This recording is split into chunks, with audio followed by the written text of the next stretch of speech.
Hello YouTube, this is Morgan Bannon or Airspeed Prime here. I'm the site super moderator of Avatar The Last Airbender Online.com, the Avatar fan site, and I'm here today to present to you the next Airspeed Discusses video.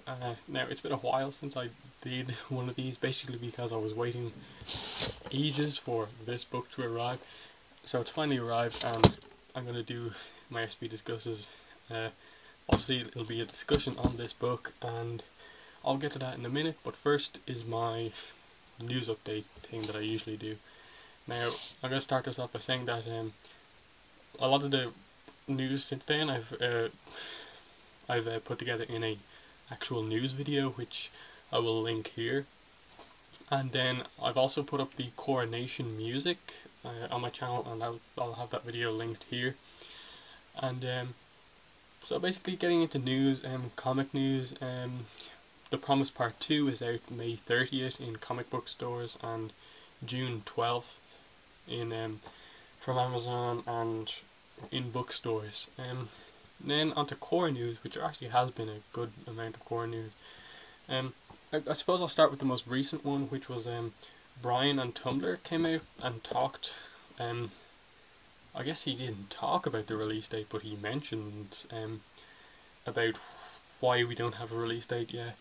Now, basically, a lot of people were saying like how awesome this was that Brian came out and said this, but you know, I hate to be kind of negative, but I don't really see why he actually came out and said this, since he didn't actually give us any new information. I assume it was more for the fans who haven't really been keeping up with production and kind of know what's going on with that, because he basically just said that the reason it's not out is because they want to have enough episodes ready so they don't have to air it in with loads of breaks, kind of like what happened in book 3, which annoyed a lot of the fans. Now, so I guess for me it wasn't really a interesting thing because I sort of knew all this already. I was like, okay, I know you want to have it already, but the same problem kind of comes up in that, as far as I'm aware, I thought that most of book 1 was done and that they've been in production on book 2 for about 4 or 5 months nearly at this stage, maybe 3 or 4. So that's a bit odd, and hopefully he did say we'll be getting an announcement from Nick really soon, and he mentioned about how Nick is really behind the show, which was nice to hear as well, so not completely negative on that. Then Korra Nation came out with 3 videos, and before we get into discussing them, I just want to mention how Nick, did great with kind of bringing out Korra Nation, and after like so many months without talking about the show, finally giving us really interesting information. But then they started coming out with videos, and they made what is probably like the biggest mistake they've probably made regarding Korra, and that was that they've made all the videos USA only. So basically, if you're not in America, you cannot actually view the videos, even if you are a member of Korra Nation, and the stuff is meant to be exclusive to you. Now, this combined with the fact that Korra Nation is not actually exclusive, given that all you have to do is be on Tumblr and look up the Korra Nation profile and you can view all the stuff anyway, just makes it really bad. Now, I will put links in the description on where you can actually view these videos if you are not from America, because I'm from Ireland, so obviously I couldn't see them either, so I'm going to help you guys out with that. Now, the first one that came out was it's basically the first minute of episode 1 of Korra, Welcome to Republic City, and that is the White Lotus come to the Southern Water Tribe to investigate what I presume is Korra's parents contacted the Order of the White Lotus saying that they think their child Korra is the Avatar, so they come investigate. And we get Korra coming in, showing that she is definitely the Avatar at 5 years old. And what I liked about this clip was that it showed how kind of happy her parents are, and kind of how much honor it brings to their family that their child is the Avatar. And it was kind of nice to see the kind of relationship between Korra's parents, and then when kind of Korra comes in, you instantly see kind of like, oh, she's been like this kind of really good at the physical side of bending from a really young age, because she's like a pretty decent bender of the three elements that she used in the clip, except all of them except air already, and that's really interesting. And so that's pretty much all I want to say about that. It was great to see the first minute of the show, and a kind of confirmation of kind of what that mysterious thing of the three guys walking through the blizzard was. So that's that. The second clip was probably the more interesting one. It was our first pro bending clip, and kind of complete pro bending clip where we saw continuous action rather than cuts all over the place. And so obviously we saw Korra and her team, obviously Mako, Bolin, Korra, and that their team name is the Fire Ferrets, and they were facing off against the Rabaroos in the pro bending arena. And through this fight here, that we saw kind of some of the rules of pro bending, which was really interesting, in that the aim of it is to kind of push your opponent back into their side of the field as far as possible. It's kind of like a football pitch where obviously you have your half. You both start off on one side, and you have to kind of push your opponent back into their arena, into their side of the arena to win. And there's kind of sections marked off on how far you're pushing them back. And what was interesting to see was the different styles of bending kind of displayed here. In that the bending isn't as expressive as it was in Avatar: The Last Airbender. It kind of wasn't as traditional. It was very kind of suited to the aim of pro bending, which is to push your opponent back. So it was very kind of direct, shoot rocks at people, shoot fire at people, shoot water at people.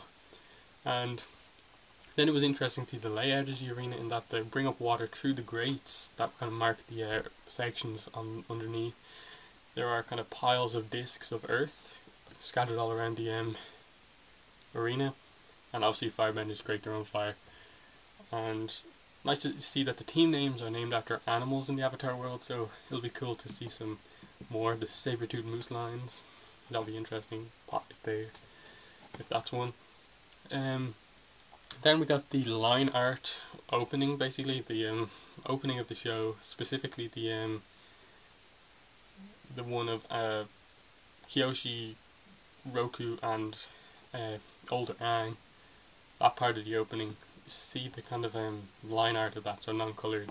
It's interesting to see how the animation works like that. Not much to say on that. Then from Coronation we got a new character revealed, Toza, who is basically Mako and Bolin's pro bending teacher, and he used to be a former pro bender himself. We don't yet know who he is, what nation he is, but just by his clothes he looks to be possibly Water Tribe, but kind of his appearance kind of looks maybe Earth Kingdom. So I'm not sure. It's kind of hard to tell because of Republic City and all the four nations coming together. And he was the one who first kind of brought Mako and Bolin. He gave them a place to stay when they first started pro bending, which is going to add something. He's probably kind of like a father figure to them, perhaps. Then onto YouTube. I haven't put out many videos over the past week or two, mainly because of what I'm going to talk about next after this. But with this video, I'll start putting out my episode commentaries again, and hopefully they'll get more regular. And so onto the thing that I mentioned. I've had this kind of planned on the site avatarlastairbender.online.com for a while, and that was the site's podcast, basically an Avatar podcast for the site. And finally I got episode 1 recorded after like a year and a half. So myself and Badgermole1 on YouTube, or Callum Friars on Avatar: The Last Airbender Online, we recorded episode 1 of the podcast, and it should be up on the site in a few days. The site administrator Jordan's working on getting that set up, so I look forward to seeing that kind of come out and seeing how people feel about the podcast. The name of the podcast is going to be the Avatar Online Podcast, and basically, episode 1 we talked about the recent news. We recorded it like this is Monday, the 12th of March. We recorded this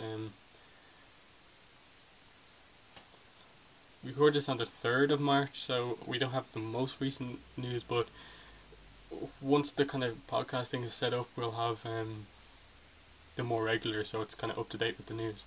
We talked about the news back then, which was mainly the coronation and the Nick site going up, and then we had a discussion on The Promise Part 1, which was really good. And that was mainly what we did for episode 1, and it was introductions on what the podcast is about also. So we'll be recording episode 2 this weekend, hopefully, and I hope you enjoyed that. I'll also put up a video once the podcast goes up, talk a bit more in depth about it. So now on to the discussion topic of this episode, which is going to be discussion on this book, The Lost Scrolls Collection, Avatar: The Last Airbender. So this book is published by Simon Spotlight / Nickelodeon, which means obviously it's not a Dark Horse book, so that means that it came out while the show was still airing, and it came out in like 2007, which means that it only explores really story from book 1 of the show, but because it's sort of a source book and not really a kind of story book, it doesn't really suffer that much. Now, basically, the reason it's called the Lost Scrolls Collection is because it has it collects the 4 books that came out separately. There was like a scroll for water, a scroll for earth,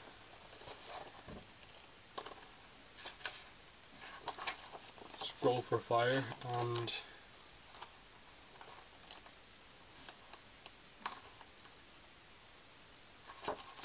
the scroll for air. So it collects these 4 scrolls. Each of them is about 60, just about 60 pages long, and basically, I think the best way to talk about this book is to kind of split it in 2, and because mainly each scroll is consists of about 35 pages of kind of characters retelling from their point of view episodes from episode 1. And then the other 25 pages are what you'd buy this book for, the interesting stuff, the kind of source book information on each of the elements. So just using the first one, Water, as an example, you start off with Katara retelling the Avatar Returns, basically the opening 2-parter episode.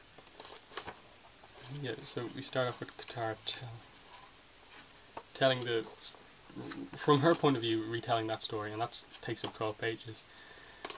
Then after that you get the interesting stuff, which is like the Water Tribe and their philosophy, waterbender leaders, the season that defines that kind of element, location, natural resources, animals, strengths, weakness, water scrolls, healing. Then you go back into Sokka telling the tale of the Water Tribe. So that stuff really, of the characters retelling the stories, are not that interesting. You get a few kind of interesting insights into their kind of opinions throughout the story, just because it is a kind of change of narrator from just us viewing everything to us reading Sokka's point of view. But as I said, the main thing is these sections, earthbending techniques, and just telling you everything about that element. And just for like an example, some of the interesting information is that we get some information on jings here, so it's kind of like in depth when it talks about jings, and that's that waterbenders choose how to direct their energy using 2 jings or techniques. They represent the push and pull of the moon and on the tides. So 2 more jings are push and pull. That's interesting. You get more about healing and the culture of each nation, and one of the really interesting things is here, this kind of story that they tell of the 5 fire sages and the Fire Lord. And basically this tells you something that you'll only find here. A lot of the information in the kind of source book sections of this book is only stuff that you'll find here. You won't find it anywhere else. And that is that the Council of Sages were once the leaders of the Fire Nation. The head sage was basically the Fire Lord. But then it was kind of changed, and the the Fire Lord became a person of his own, separate from the sages. And then obviously Sozin changed that again most of the Fire Sages became loyal only to the Fire Lord, not the Avatar. So some really interesting information there on that. You get some spirit world stuff, and I suppose most of all will be the kind of air book, the stuff about the air, because you get more stuff on air nomads, because obviously with them being basically extinct apart from Aang, you don't really get much information in the show about them. Also, what's really interesting about this book is all the art. Like, it's a full colour book, and you get stuff like this that you don't really see much in the show. Kind of adult airbenders, different designs for them. See, woman airbender, male airbender with beard, and so on. Loads of stuff like that, and obviously the recapping of the stories are told kind of with screenshots from the show to help.